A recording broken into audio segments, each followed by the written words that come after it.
To you, the hardest thing to do is work hard when no one is watching. Explain that. Every coach that ever gave me something to do at practice, I went home and I mastered it. Not just from the physical, from the playbook, from any adjustment that they gave me. The moment I got to the house, I wanted to go back the next day, and that was my approval, because I wanted to see them. Never saw dominance like this, and I was on that team. But I'm telling them, when we used to watch the film, we used to watch the film for one thing. We used to want to see who made somebody else quit, because that's what we was playing for. We wanted people to quit. You go to the Super Bowl, you guys are only a 1-point favorite. Yeah. Why are they doubting you? Because they really believe that offensively we couldn't generate enough points. And I think historically, we going for a ring, man. Nothing else don't matter, man. But he's coming today. That's what loyalty is. Too important. Can you win the game in the first quarter? No. Can you win the game in the second quarter? No. Can you win the game in the third quarter? No. Can you win the fourth quarter?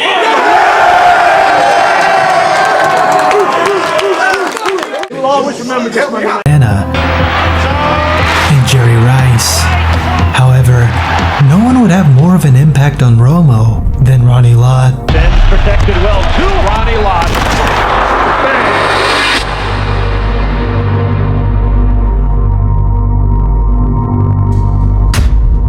In the middle of watching film, Lott stood from his chair and demanded the projector be turned off. You know, we were playing my first NFL game. There was a guy, Ethan Horton, playing tight end that pushed me in the back. And I got up and ran back to the huddle. The next day in the film room, that play showed up. In the film room, Ronnie Lott turned on the light switch and came over to me and he said, "Romo, if I ever see anybody push you in the back and you don't do something about it, I will personally kick your ass. You hear me? And this is a game of respect. If you're going to let somebody punk you, they will punk you right out of this league."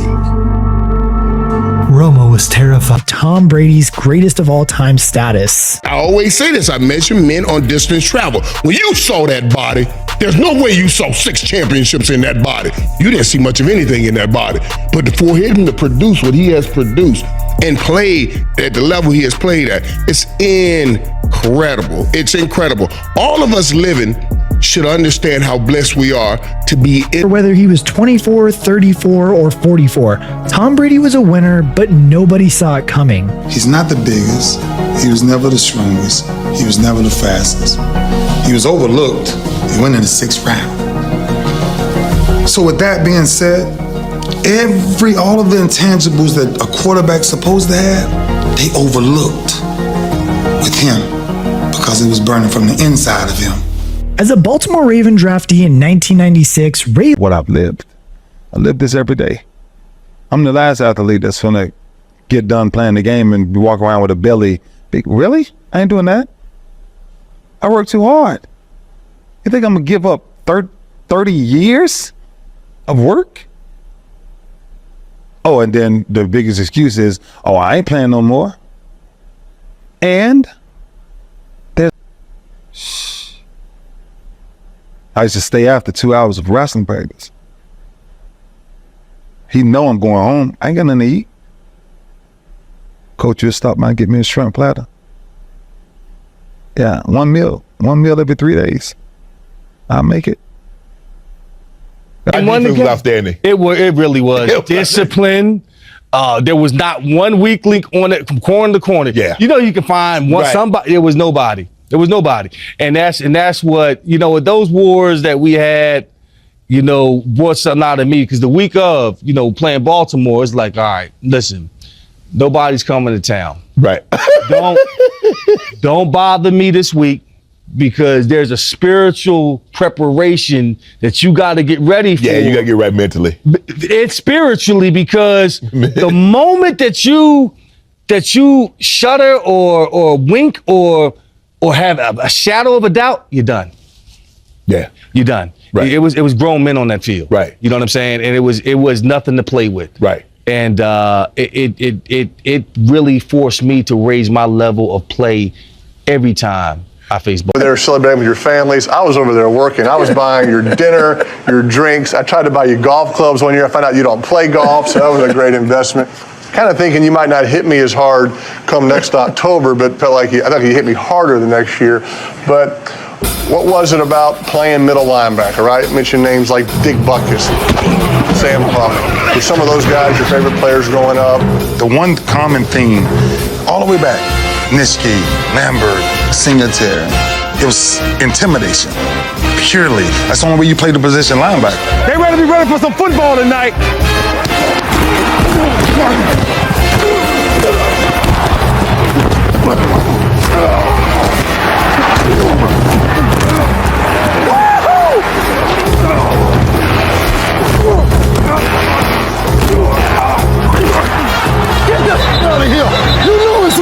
I'm a machine, Dirk.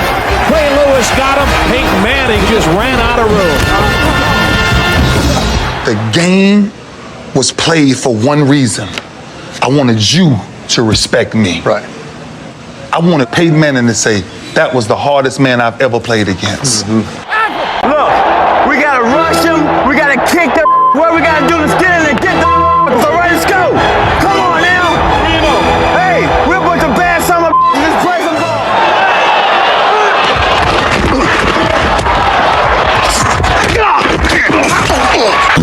There was one person on my mind the entire offseason, and that was Eddie George. The rest of the league did not matter because we knew the brand of football that we both played. It was such an intense rivalry because nobody was gonna blink. Eye contact was so crucial because I used to look at people to see if you blink and if you wink and you shut them, I got you. That joke ain't never shut them. So I saw. Ray and I didn't like each other. It was more than just a game. It was personal. One person. Not the team. There was one person on my mind the entire offseason, and that was Eddie George. The rest of the league did not matter because we knew the brand of football that we both played. It was such an intense rivalry because nobody was gonna blink. Eye contact was so crucial because I used to look at people to see if you blink and if you wink and you shut them, I got you. That joke ain't never shut them. So I saw another lion. If you know anything about the Serengeti, male lions and male lions, if they ain't with the same pride, you gotta dance. Who wins? The moment I had to look at Eddie George in his eyes. Two Warriors going at it. Eddie George has not backed down, and Ray Lewis has met the challenge every time. Ray. Mr. Ray Lewis. We go way back. 1996. The Houston Oilers select Eddie George, running back, Ohio State. Baltimore Ravens have selected Ray Lewis, linebacker, University of Miami. Ray said something like, if I saw you on the football field, I'd take you out of it. I said, man, you too light in the ass, man. I said, we don't play that type of football up north, man. You got to be able to bang. And I was like, Eddie, really? I was like, wait a minute now, be careful now. I'm a different breed. I tell you, Ray Lewis just...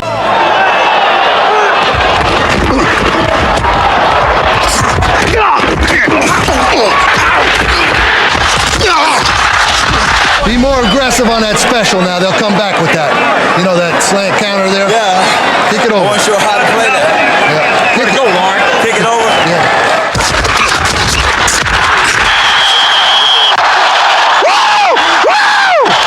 Hey, Shula, you better hope I never get back in there. I'm gonna kick your. Hey, baby, let's go out there like a bunch of crazy dogs. Have some fun.